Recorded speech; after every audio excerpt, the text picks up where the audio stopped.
period in the time of Islam, as this proves that Islam and science can coexist.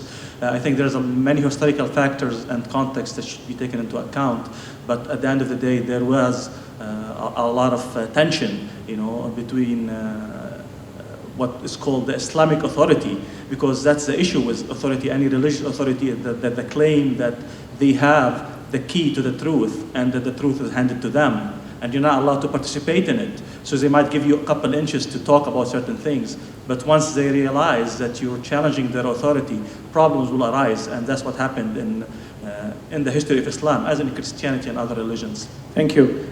Professor Amran? Thanks. Okay. So this is a question for Mr. Debaja. Very interesting talk, thank you. The question I have emerged as I was listening to your talk, and then it was sort of reinforced when I listened to what Dr. Munawar had to say. Because Dr. Munawar, one of the things she pointed out was that evolution is not perfect, right? There's an objection that I find interestingly coming from both creationists and atheists against theistic evolution, right? And the objection is, if this were true, it would seem that God has deployed a very painful, long, wasteful process to bring about Homo sapiens, right? I'm just wondering whether if in your research there's an answer to this objection. I'm sorry, I didn't hear the objection clearly. Yeah, so the objection basically is, it's an objection I've seen, funnily enough, both from creationists and atheists, right? This is one thing they agree on, that theistic evolution, so God using evolution to bring about human beings, doesn't make sense because it's painful, it's not perfect, it's wasteful, it's taking a long time. So I was just wondering if there's a response to that objection that you've come across. Thank you. I'm not sure if you want me to answer a question that maybe should be asked to God himself. Let's put it this way. But personally, I see evolution as just a beautiful form of creation. The way I see it through science, it makes God even much more respectable in his creation. That there is a law and rules that he goes by in everything that he does, including miracles that we don't understand. Like, for example, Jesus walked on water. We don't understand it. We only know what we know. We don't know what we don't know. We only have 5 senses. Maybe Adam, when he was kicked from the state that he was in, maybe he had 6. Maybe he could see a bigger spectrum of colors, so we could see colors that we can't even imagine. We don't know. Maybe when we evolved into a higher form, like maybe what Adam was before, or what maybe some of the prophets are in, those are higher states, maybe we can answer that. But the way it is, I think it's created a beautiful, pristine world that we ourselves are destroying it, but God has nothing to do with that. God gave us the chance to make it better, to make it worse, and we choose. And I hope that answered that question. Thank you. Piggybacking on that, we'll come back to Suhan. Doctor, do you consider the process of evolution as cruel or a manifestation of a greater thing? Well, the process of evolution has simply to be with a combination of variation and natural selection that leads in some cases to adaptation and in some cases to disappearance. So there is no moral value to it one way or another. So I don't see that is not going to help anyone in that particular discussion. Suhan, you had a comment? Hi. Yeah, my comment is like, you have this universe that is, trillions of stars, and 10 to the 22 stars, and all this gas and dust and everywhere, and you have this tiny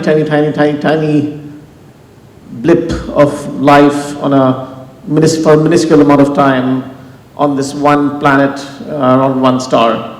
To the best of our knowledge, even if there's life in maybe some other stars, it's still like a minuscule portion. And even on Earth, there's a minuscule portion of that which is actually devoted for life, habitable by, say, humans. And additionally, like the vast majority of species that have ever existed are extinct. So it's like, why do computer scientists or like people who use genetic algorithms, right? We use them because we don't know the solution. Now an omniscient being would know what they want to get out of it, one would think. So yeah, it does not, cruel, of course, you have to look at it from the perspective of cruel only applies if there's some kind of agent that we ascribe some kind of a moral responsibility of some kind of moral accountability. So yeah, in that sense, it would seem like a major problem to explain, like why God would do this. Now, an explanation we might have heard all around is that even from Christians, like especially from Christians, is that all of this, like this, creating this gigantic universe for this tiny blip of life and creating all this death and this trail of death and feces and everything leading up to what a current life. I'm sorry if I'm going, just give me a second. That somehow glorifies God. That means God is just like, so profligate. He just can create so much more than is necessary.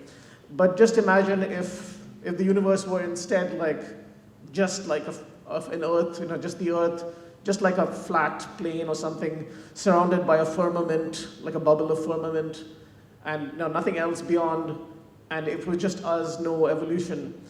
Would we have been using the reasoning that God doesn't exist because this is not glorious enough for God?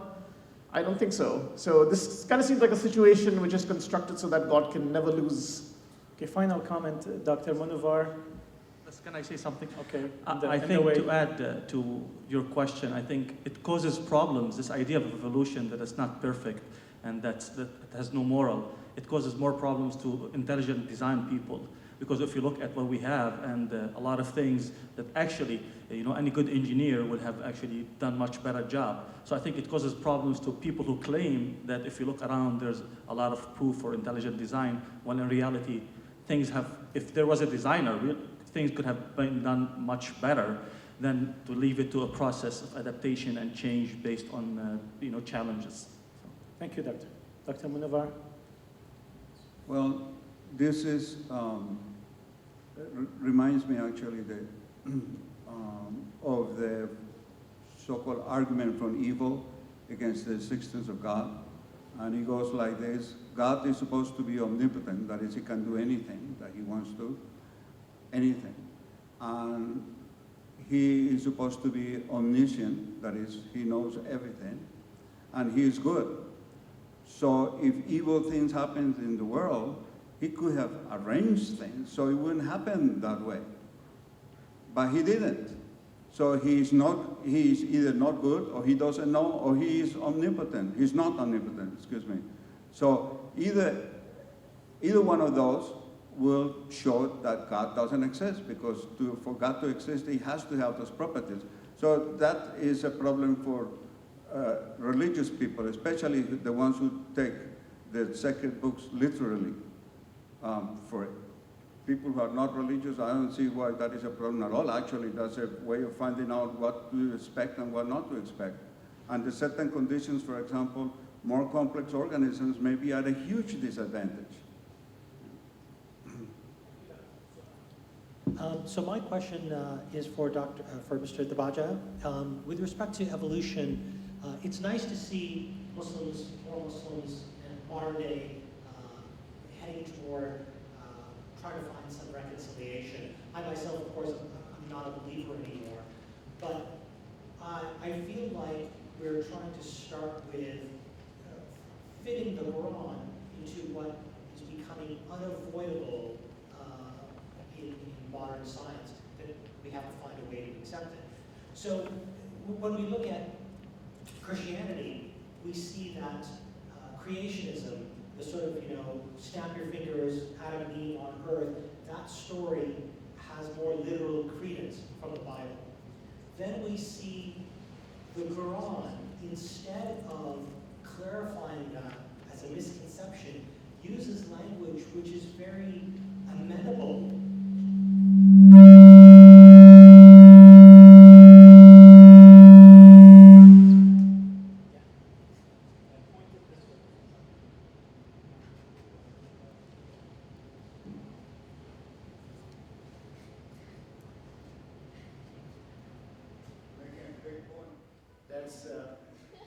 That was the alarm that the panel discussion time is over, but we're going to extend it to 5 minutes. Okay, so I'll wrap up quick. So we see in the biblical narrative, it very much lends itself to a literal creationism and not evolution. And that's why Christians have struggled with this for a long time. With Islam, most of Islam's history has accepted a very similar creationist narrative, not the 6,000-year old earth or anything, but the Adam sort of first man kind of narrative. So if God is willing in the Quran to rebuke Christians for taking the sun and saying in very clear terms, no, this is not what happened, but we see him not being very particular from the Quranic narrative about correcting the misconceptions that lean toward creationism. For me, as a former believer, I see that as God being not very concerned with truth. He's rebuking people for getting it wrong, for changing things, but then he continues to use this ambiguous language that just supports these same kinds of misconceptions. And then it's for us in the last 100 years to say, whoa, we misunderstood it. See this ambiguous stuff, it could actually mean this. And so I wanted to understand, in your process of going through this, did you ever take a sort of Occam's razor approach and say, if I'm having to pull this from the Quran, and it lent itself to just continuing the biblical narrative, obviously with some changes, am I possibly just trying to find modern science into the Quran as opposed to considering that maybe it's not divine? Thank you. First of all, I think we read the Quran, me and you, different. I don't know if you read it in Arabic or you read it in English or which translation. The interpretation of the Holy Quran is not a Holy Quran, and it's not holy. The translation of the Holy Quran is even worse because it's not translation of the Holy Quran, it's a translation of the understanding or of the interpretation of the Holy Quran. They both wrong. First of all, I think to clear everything, I believe we need a new interpretation, not new interpretation, I'm sorry. I'm talking only to the theory of evolution for some people who refuse it. And I'm not talking about majority of Muslims who refuse it. I think majority of Muslims do accept it, including scholars. It's some people that refuse it. We do need new interpretation of the Holy Quran, and most importantly, we need new translation of the Holy Quran, because I noticed there's a lot of misconception coming due to translation. There's a lot of loss of meaning in translation. And when I was trying to expand my work through the Holy Bible and the Holy Scriptures, I realized that there is a lot of things lost in the Holy Bible because of translation. That's the first thing. The other thing I want to say is the Holy Quran is not a book of science. It is not. However, when somebody claims that this theory goes against, this theory or this scientific theory goes against the teaching of the Holy Quran, they have to prove that. My claim is there is nothing in science that contradicts the religion. The religious people or religion does not have a problem with science. It seems like it's the other way around. It seems like scientists have problem with religion, not the other way. I understand there were some events where religious people prosecuted scientists, but this did not happen only in religious community. It happened in every community. And it happened in democracy, it happened in dictatorship, it happened in communism, it happened everywhere. So let's not put religion facing science. Religion have no problem with science. It might be the other way around due to misunderstanding of religion.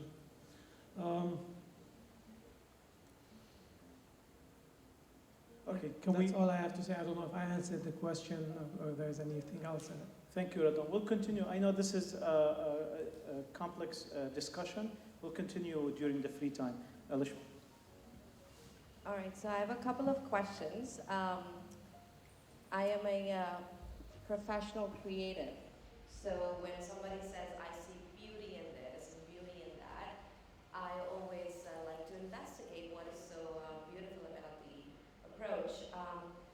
Renal ingenesis is a condition that happens in fetuses where they are unable to develop kidneys in the womb. If the pregnancy is carried to term, they die an incredibly painful death in the first few hours of their life. So if evolution is beautiful, I'm very interested in knowing what part of that particular immediate death of newborn caused by accidents and irregularities in evolution. What is the beautiful part about that? That is just one of many, many examples. Another thing, a recent comment was made about giving examples of in XYZ era, Islam was, Islamic science was given so much boost, etc., etc. That is actually to the credit of the people. I don't know how much of scientific advances we had in Mongolia, not very much, by the way, but that's beside the point. There was a lot of artistic advancements. But that is to the credit of the people who did not stay attached to a particular guideline or a book, went beyond that and looked at the stars. Another comment about science has a problem with religion. Absolutely. Absolutely it does. Because Stephen Hawking said that science is based on observation, religion is based on authority. In science, we're not assuming we're not going with the assumption that what we are thinking is true, and all the theory has to, all the experimentation has to prove this true. In science, we go the other way around. What I'm assuming is probably wrong, let's go and prove this false. And then once in a while, we're like, oh, we actually hit the right answer. Yes.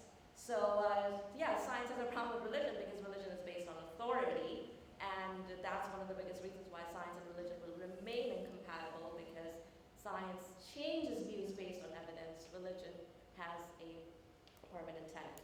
So at the end of the day, my first question, where is the beauty in watching a newborn die because of genetic problems that are developed out of evolution, and why not reject science, religion altogether, because it does nothing to answer the question. It goes with the assumption that everything the religion says is right and can never be wrong. That is not the scientific approach. Thank you. Who would like to start this? Well, I don't know who ever in the history of science, in the history of evolution, said that evolution was beautiful. I never heard that. And I spent half an hour pointing out why it wasn't. Oh, I see. Some people may find that overall, in spite of the things that happen. As for the authority versus evidence, I think that's the picture that we like to have about science. I would like to think that a lot of the time science has been like that, but there have been very important periods in the history of science where science was not like that at all. It was based completely on authority. For example, at the time of Galileo, and at the time of Lavoisier, and then at the time of Darwin, and even today is based on authority. Let me just give you two examples. Okay, one of them you're probably going to dislike, but I'll give them to you anyway. Okay, the first one, not the one you're going to